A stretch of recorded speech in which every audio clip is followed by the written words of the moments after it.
The last man off that boat never spoke again. Not a word, not to his wife, not to his children, not to anyone. He lived another 41 years after that expedition, and in all that time, he communicated only by writing things down on small slips of paper. His family said that when he slept, which was rare, he would wake up choking on air, clawing at his own throat, and the only sound that ever left his mouth was a low, wet moan that did not sound like it belonged to a living person. I know this because I spent 7 years tracking down every piece of this story, every letter, every journal entry, every family secret buried in the cold, quiet corners of a country that has been trying to forget what happened in the waters north of Iceland in the summer of 1921, and what I found does not fit neatly into any world I thought I understood. So let me tell you what happened. From the very beginning, the way it was told to me by the people who carried it like a stone in their chest for the rest of their lives. It started the way most disasters start, with something that looked like a good idea. In the spring of that year, a small group of men, 11 in total, set out from a fishing village on the northern coast of Iceland. The village was one of those places that only exists because the sea allows it to. The houses were low and dark, built from wood and stone, pressed against the earth like they were hiding from the wind. The harbor smelled of salt and old fish and the kind of cold that gets into your teeth. The people there were hard people, not because they wanted to be, but because the land and the water gave them no other choice. They fished for herring mostly, and in those years, herring meant everything. It meant money, food, heat in winter, shoes for children. The whole economy of that stretch of coast ran on the silverbacks of fish that came in great clouds through the deep channels between Iceland and the open Atlantic. The 11 men who boarded that vessel were not explorers in the way you might think of explorers. They were not rich. They were not famous. They were fishermen and sailors who had been hired by a small research group based out of a European university to help with the survey of deep water marine life in the waters northwest of Iceland. The idea was simple enough. A few of the university men wanted to catalog what lived in the deep trenches and canyons that cut through the ocean floor in that part of the North Atlantic, places where the water drops from a few hundred feet to over 1,000 in the span of a mile, places where the sunlight gives up and the world below becomes something else entirely. The fishermen were hired because they knew the water, knew the currents, knew how to keep a boat alive in seas that could turn murderous without warning. They were the muscle and the knowledge. The university men were the curiosity. The boat itself was called, and I am translating loosely here, something close to the patient one. It was a wooden-hulled vessel, maybe 60 feet long, rigged for both sail and a small engine that burned diesel and belched black smoke that you could smell for a quarter mile. It was not a beautiful boat. It was not built for comfort. It was built for surviving. And in those waters, that was all that mattered. The men loaded it with nets, dredges, sample jars, ropes, and enough dried fish and hard bread to last them 3 weeks. They brought lanterns because the days were long in June, but the fog could make noon feel like dusk.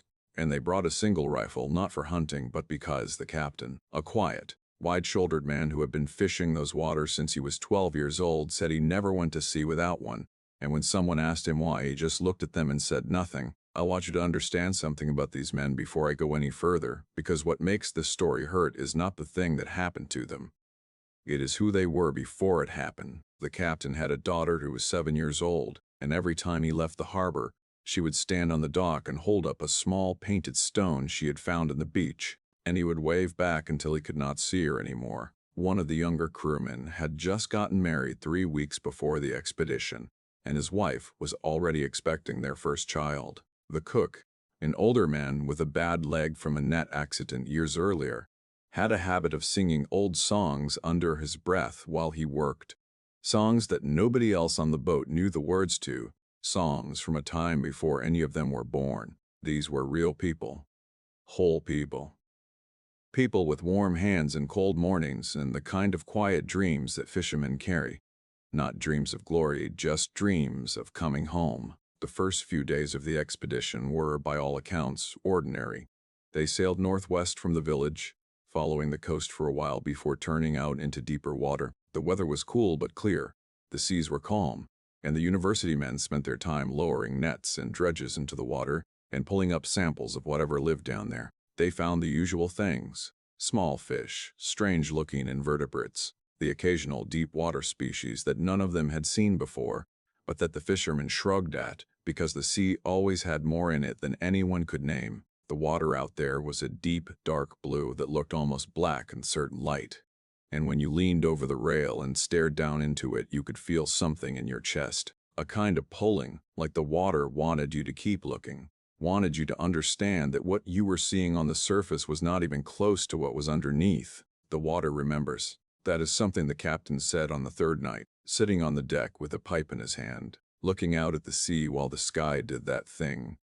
It does in Iceland in June, where it never quite gets dark, just dims to a pale, bruised gold that sits on the horizon like a held breath. One of the university men asked him what he meant by that, and the captain said that the old fishermen believed the ocean kept a record of everything that had ever passed through it, every ship, every creature, every storm, and that if you spent enough time on the water, you could feel the weight of all those memories pressing up from below. The university man laughed, not cruelly, just the way educated men sometimes laugh at things they think are quaint.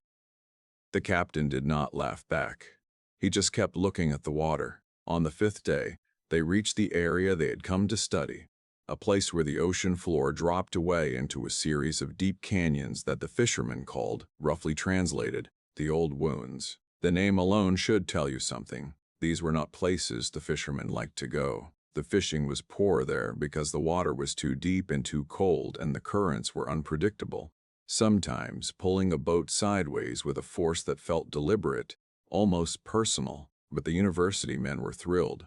They lowered their instruments and began measuring the depth.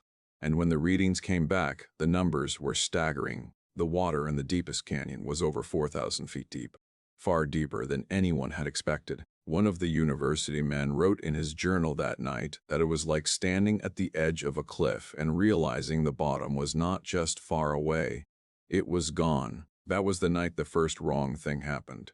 It was small. So small that most of the men did not even notice it. The cook was cleaning the evening meal off the deck, fish scraps, bones, bits of bread, and tossing them over the side the way he always did. He told the captain later that when the scraps hit the water, something moved below the surface. Not a splash, not a fish jumping. A shadow, something large enough to block the fading light that filtered down through the first few feet of water. He said it moved slowly, the way a cloud moves across the sun, and then it was gone. The cook was a man who had spent 40 years at sea. He had seen whales, sharks, pods of dolphins that stretched to the horizon. He said this was different. He could not say how. He just said it felt different. The captain listened and said nothing. But that night, he loaded the rifle. The next morning, the university men lowered a large dredging net into the deepest part of the canyon. They let it sink for a long time, feeding out rope hand over hand, watching the coils disappear into water so dark it looked like ink. When they finally began to pull it back up, the rope was heavy, much heavier than it should have been, and it took 4 men straining at the winch to bring it in. When the net finally broke the surface, it was torn, not frayed the way a net wears out over time, but torn in long, clean cuts, as if something with enormous strength and very sharp edges had simply pulled it apart. Inside the ruined net, tangled in the remaining mesh, they found 3 things. A deep-water fish of a species none of them recognized, already dead and partially crushed. A chunk of something gray and rubbery that smelled so foul that 2 of the men vomited over the rail, and a single tooth. The tooth was the length of a man's hand from wrist to fingertip. It was dark, almost black, triangular, and serrated along both edges like a saw blade. It was not fossilized. It was not old. The root end was still wet with what looked and smelled like blood. I should have left then. Every part of me knew it. But I stayed. That is what one of the university men wrote in his journal. And I cannot read that line without feeling something cold settle in my stomach, because you and I both know what comes after a line like that, the men argued. The fishermen wanted to leave. The university men wanted to stay. The fishermen said the tooth did not belong to anything they had ever seen, and that the torn net meant something down there was big enough and strong enough to be dangerous. The university men said that was exactly why they needed to stay. Because if something unknown lived in that canyon, documenting it would be the discovery of a lifetime. The captain listened to both sides and then made a decision that he would carry with him like a scar for the rest of his life. He agreed to stay one more day. That night, something bumped the hull of the boat. It was not a wave. The sea was calm, almost flat. That eerie kind of stillness that happens in the far north when the wind dies and the water turns to glass. The bump came from below, a single heavy impact that made the entire boat shudder and knocked a lantern off its hook in the cabin. The men came up on deck and looked over the sides, but the water was dark and still and showed them nothing. Then it happened again. Harder this time. The boat rocked to one side, and a crate slid across the deck. The cook grabbed the rail and looked down into the water and later told the captain that for just a moment, less than a second, he saw something pass beneath the boat. He said it was gray, he said it was slow, and he said it was longer than the boat. Let me say that again, because I need you to sit with it the way I had to sit with it when I first read those words. The cook, a man with 4 decades of experience on the open ocean, a man who had no reason to lie, and every reason to be precise, said that the thing he saw moving beneath their 60-foot vessel was longer than the vessel itself. Nobody slept that night. The next morning, the captain made the decision to leave. The university men protested, but the captain was firm. He said he had a duty to his crew, and his crew was frightened, and he had learned a long time ago that when the sea frightens men who have spent their whole lives on it, the smart thing to do is listen. They began pulling in the remaining equipment and preparing to sail back toward the coast.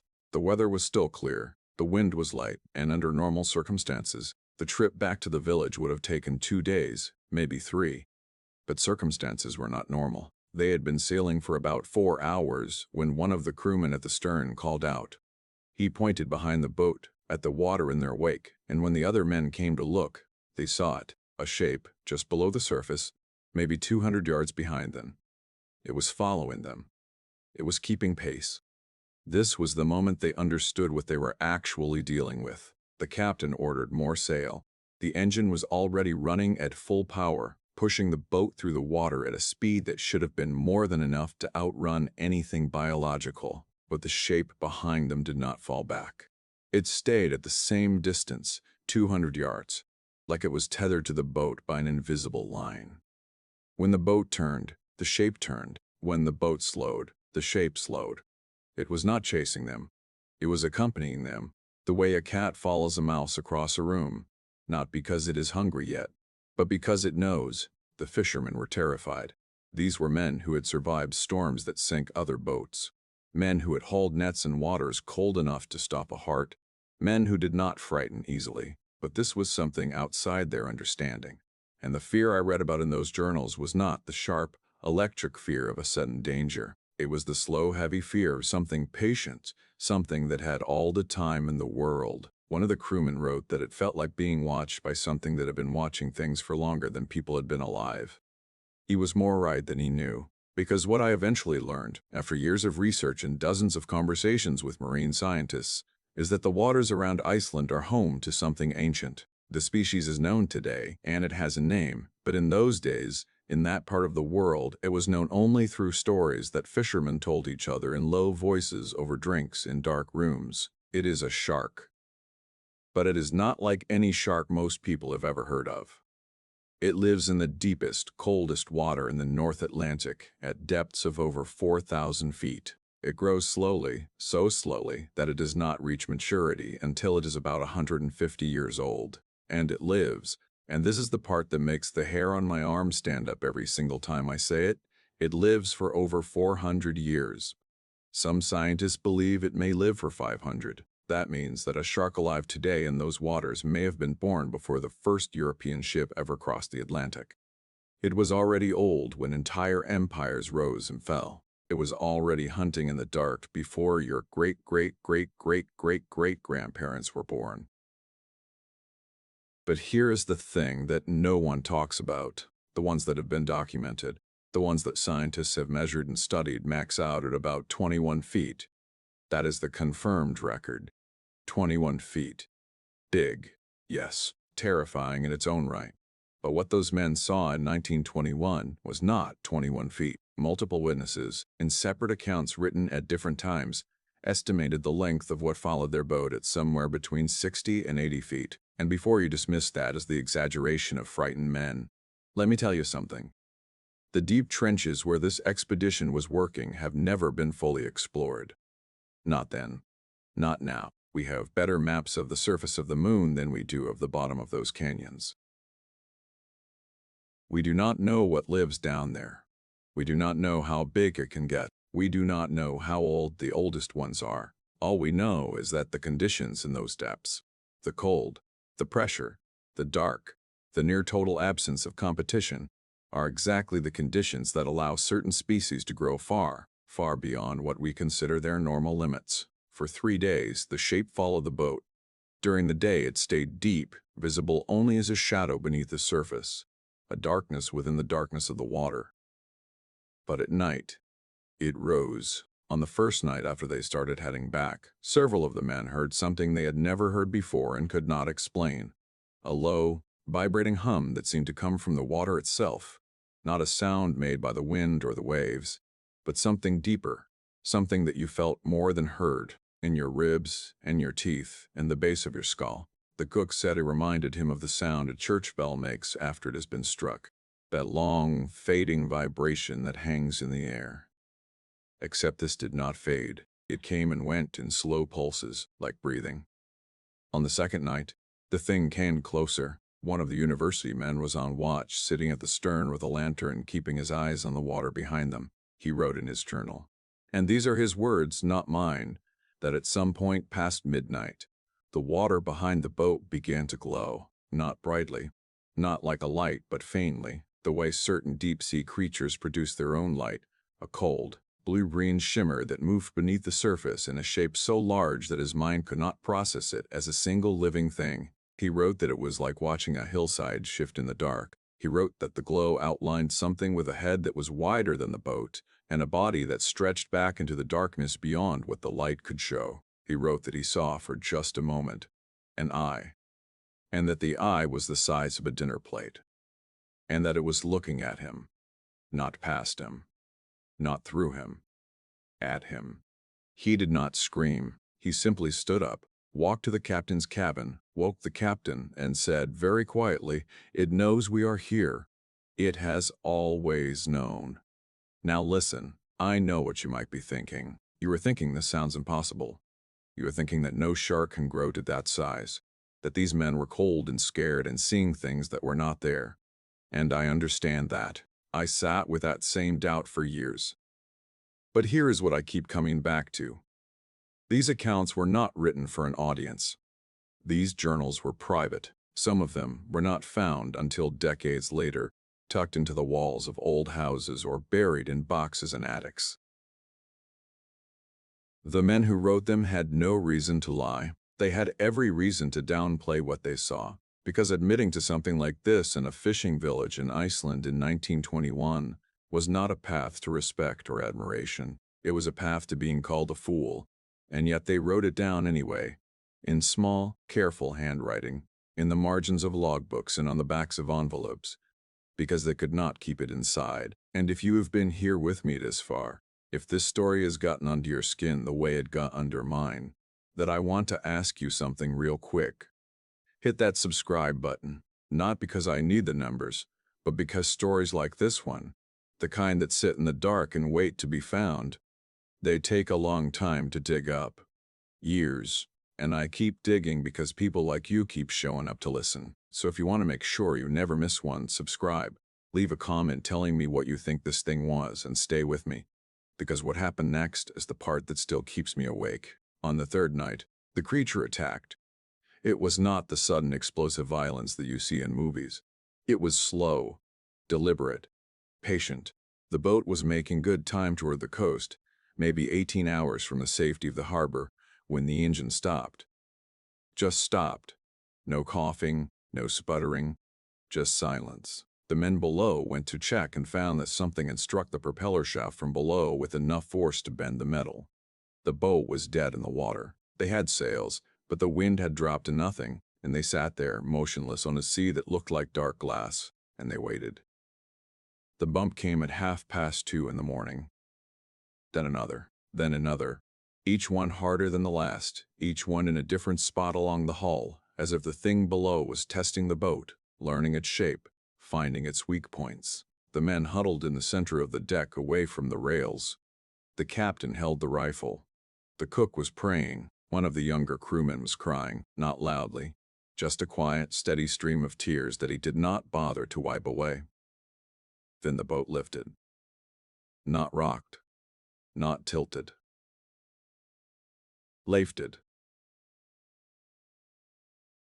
Lifted. The bow rose out of the water at an angle that sent men sliding across the deck, grabbing at ropes and railings and each other. Equipment crashed. The water that had been sitting in the bilge rushed to the stern with a sound like a river.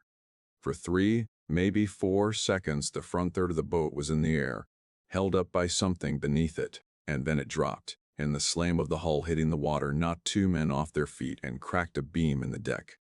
The captain fired the rifle into the water. Once, twice, 3 times. The sound was enormous in the silence, each shot cracking across the flat sea like a whip. For a moment everything was still. Then the boat shuddered one more time, a long, slow vibration that ran from stern to bow like a sigh, and then it stopped. The shape pulled away. They could see it go, a darkness moving through the dark water, heading back toward the deep. It moved slowly, the way it had moved the whole time, as if speed were something it had never needed and never would. One man was hurt. The crewman who had been crying had been thrown against the rail when the boat dropped, and his arm was broken badly, the bone visible through the skin. The cook said it as best he could with strips of wood and cloth, and the young man did not cry out, not once. He just stared at the water with eyes that had gone somewhere else. They got the sails up by morning. A thin wind came from the southeast, barely enough to move the boat, but they took it. The trip that should have taken 18 hours took almost 2 full days, and in all that time the men took shifts watching the water behind them. For the first day they saw nothing. The sea was empty. The sky was clear. It was as if nothing had happened, as if the ocean had simply swallowed the event whole and moved on. But on the second day, in the last hours before they reached the coast, the cook saw it one more time. Far behind them, maybe half a mile back, something broke the surface. Just for a moment, just long enough to see a dorsal fin that rose out of the water like a gray sail, taller than any fin he had ever seen or heard of, and then it slid back down, and the water closed over it, and it was gone. The water remembers. The captain had said it on the 3rd night of the trip, sitting on the deck with his pipe, and at the time it had sounded like an old man's poetry, something pretty but not quite real. Now it sounded like something else entirely. Now it sounded like a warning. They reached the village on a Tuesday afternoon. The harbor was quiet. The captain's daughter was standing on the dock with her painted stone, and when the boat came in, she held it up the way she always did, and the captain waved back. But the men who were there that day said his hand was shaking and his face was the color of ash. The crew tied up the boat and unloaded their things in silence. Nobody spoke about what had happened. Not that day. Not for a long time. The university men took the tooth and the samples and the torn net back with them. Their report, when it was finally published months later, made no mention of a creature following the boat. It described the torn net as damage from subsurface geological features. It listed the tooth as unidentified cetacean material. It was, in every way that mattered, a lie, but I understand why they lied. Because the truth was something that did not belong in a report.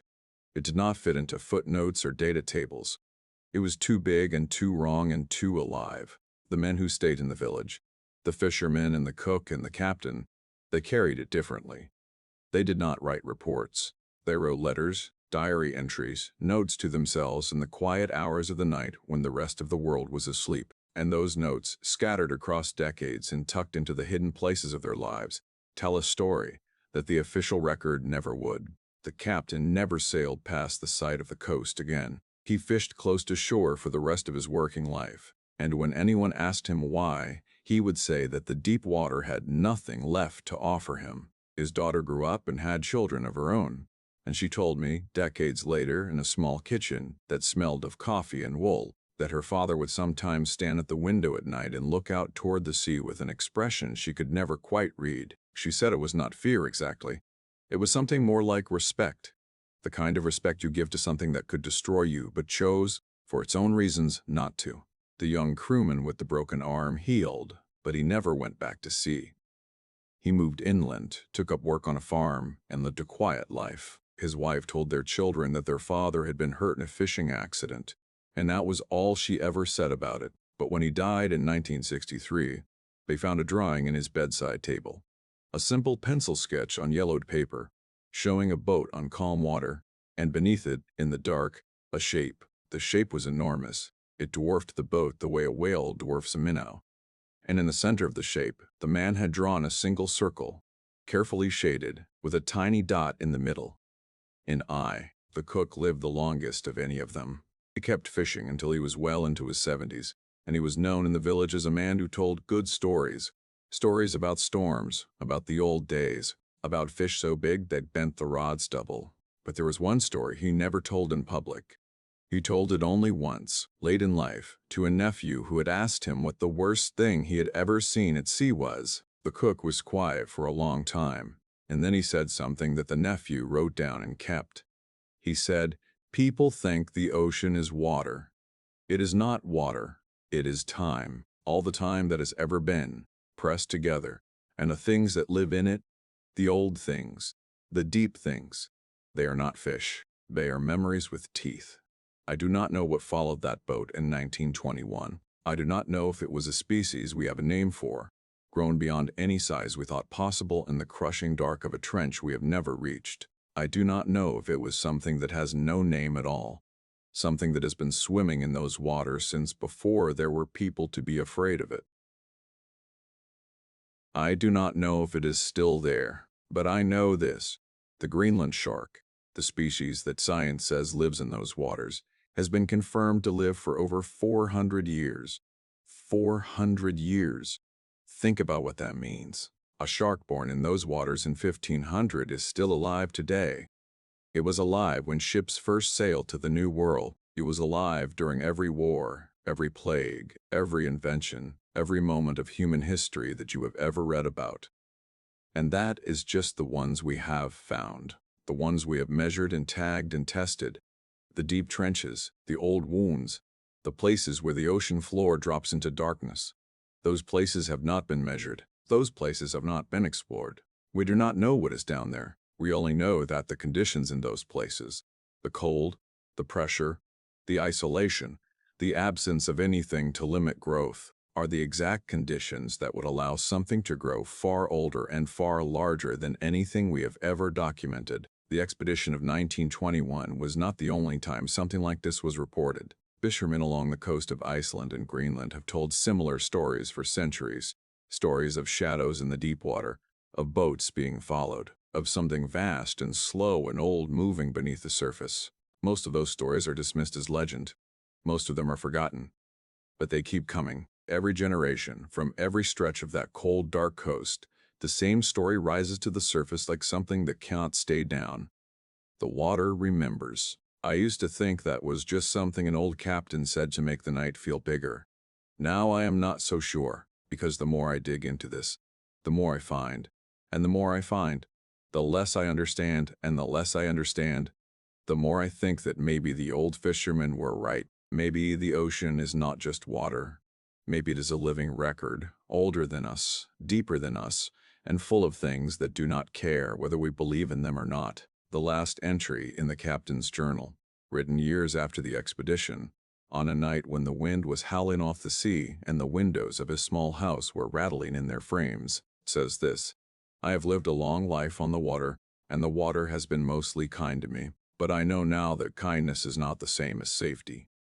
The sea lets us pass over it because it chooses to, and what lives beneath it lets us pass for the same reason. We are not the masters of the deep. We are guests, and I have met the host." I think about that line a lot. I think about a 7-year-old girl holding up a painted stone on a dock, and a father waving back with a shaking hand. I think about a young man staring at the water with empty eyes while someone sets his broken bone. I think about a cook singing old songs that nobody else knows the words to.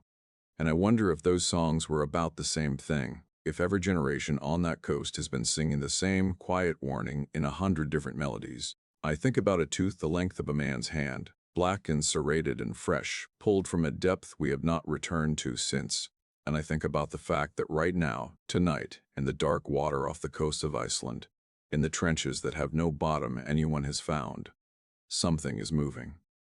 Slowly, patiently, the way it has been moving for hundreds of years, maybe thousands.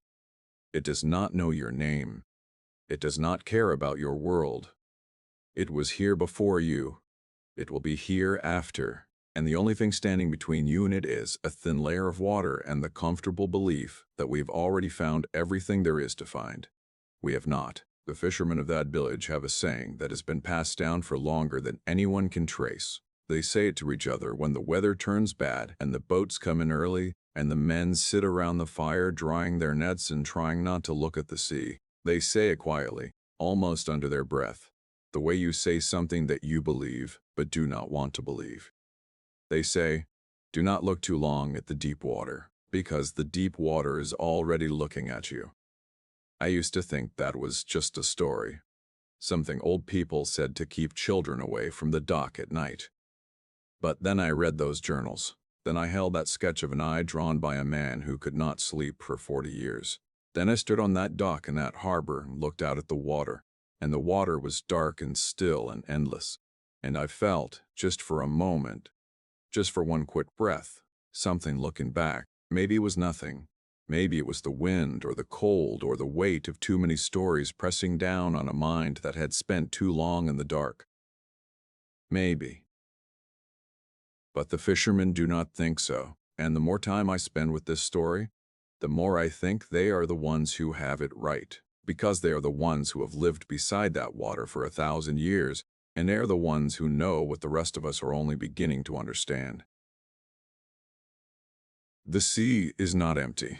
It has never been empty, and the things that live in its deepest, oldest places are not hiding from us. They are waiting. They have always been waiting. And they are very, very patient. I found one more document while I was researching this story. It was a letter written by the cook to his own son, dated 1947, 26 years after the expedition. Most of the letter is ordinary. Family news, weather, the price of fish. But at the end, almost as an afterthought, he wrote a paragraph that I have read 100 times and still cannot read without feeling something shift inside me. He wrote, "Your mother asks me sometimes why I still go out on the water after what happened. I tell her it is because I am a fisherman and the sea is my life. But that is not the whole truth. The whole truth is that I go out because I need to know it is still there, not because I want to see it again. God knows I do not want to see it again, but because as long as it is there, as long as something that old and that large and that patient is still moving through the dark beneath us, then the world is bigger than we think it is, and I would rather live in a world that is too big to understand than one that is too small to matter." I sat with those words for a long time. I sat in that small kitchen in that old village with the wind outside and the smell of coffee and the sound of the harbor through the window, and I thought about what it means to know that something ancient is still out there, still moving, still watching, and I realized that the feeling I had was not fear. It was something closer to awe. The kind of awe that does not make you feel small in a bad way, but small in the way that standing under a clear sky full of stars makes you feel small. Like you are a tiny part of something so much bigger and so much older that your mind can only touch the edge of it before pulling back. That is the true horror of this story, if you want to call it horror. It is not that something terrible lives in the deep. It is that something terrible has always lived in the deep, and we built our entire understanding of the world on the idea that we already knew what was down there. We did not. We do not. And every net that comes up torn, every boat that shudders in calm water, every fisherman who looks over the rail and sees a shadow that is longer than his vessel, every single one of those moments is the world tapping us on the shoulder and saying, gently, carefully, The way you tell a child something they are not ready to hear. You do not know where you live. The captain's daughter was the last person I spoke to for this story. She was very old by then, her hair white, her hands thin and spotted, but her eyes were still sharp and bright, the kind of eyes that do not miss anything. I asked her if she believed what her father had seen. She looked at me for a long time, and then she reached into a drawer and pulled out a small painted stone, smooth and round, with faded blue and green paint on one side. She held it up, the way she used to hold it up on the dock when she was 7 years old, and she said, "The sea took my father's peace. It took his sleep. It took the part of him that used to laugh, but it gave him something too. It gave him the truth. And the truth is heavy and cold, and it does not care if you are ready for it, but it is still the truth." She put the stone back in the drawer and closed it, and that was the end of our conversation. I drove back to my hotel that night along a dark road that ran beside the sea, and the water was black and flat and still, and the sky was that pale Icelandic gold that never quite goes dark, and I kept my eyes on the road because I did not want to look at the water. I did not want to look, but I could feel it looking at me, and somewhere out there, in the deep, in the cold, in the dark, in the old wounds where the ocean floor drops away into nothing, something turned, slowly, the way it has always turned, and kept swimming. It is still swimming now.